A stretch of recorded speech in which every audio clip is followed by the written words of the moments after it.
লক্ষ লক্ষ মানুষকে দেখেছি এখানে আসতে, আইডি লাগাতে, সেমিনার মিটিংয়ে চেয়ারে বসতে, তারা সবাই সফল হয়নি।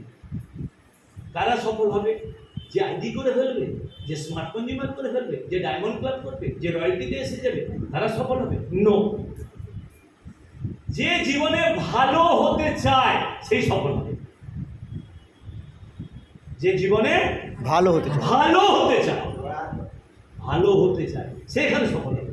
চোর, ডাকাত, বদমাস, কাটমানি ফাটমানি এর নেই তো, এর নেই এখানে। কাটমানি ফাটমানি কোনো সিস্টেমই নেই। আর এই ইনকাম আপনার একবার জেনারেট হয়ে গেল, আপনার চলতে থাকবে, স্টপ হবে না। সেই মানুষটা এখানে সফল হবে যে জীবনে ভালো হতে চায়। ভালো হওয়া মানে কি শুধু পয়সা থাকলে ভালো হওয়া না, ফিজিক্যালি ভালো হওয়া, মেন্টালি ভালো হওয়া, স্পিরিচুয়ালি ভালো হওয়া।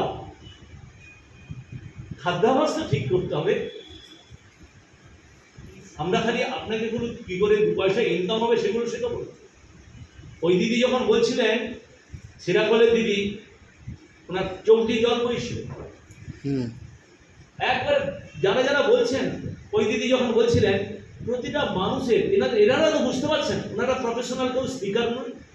আমাদের ঘরের মা দিদি, তফাৎ একটা আমাদের সঙ্গে আছে। কৃষ্ণাকে খুব সুন্দর কথা বলছিল যে আপনি যদি ডাকাতের সঙ্গে থাকেন, পরবর্তীকালে ডাকাত না হলেও চোর হতে পারে। Hello, yes or no?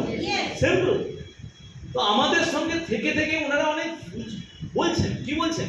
আমাদের সুবর্ণা ছোট্ট বোন ওদের তুলসীটা খাইয়ে দিলাম, অনেক মিরাকল রেজাল্ট। আর খুব দায়িত্ব নিয়ে বলছি বন্ধু, যদি এই মেকানিজম, আপনি বলছেন মেকানিজমটা কি এমন আছে, মাঙ্গল এমন কি কাজ করে? মাঙ্গল দেখুন, আপনার বাইরে যে নোংরা গুলো হচ্ছে না, আপনার মাথা কতদিন অন্তর পরিষ্কার করে?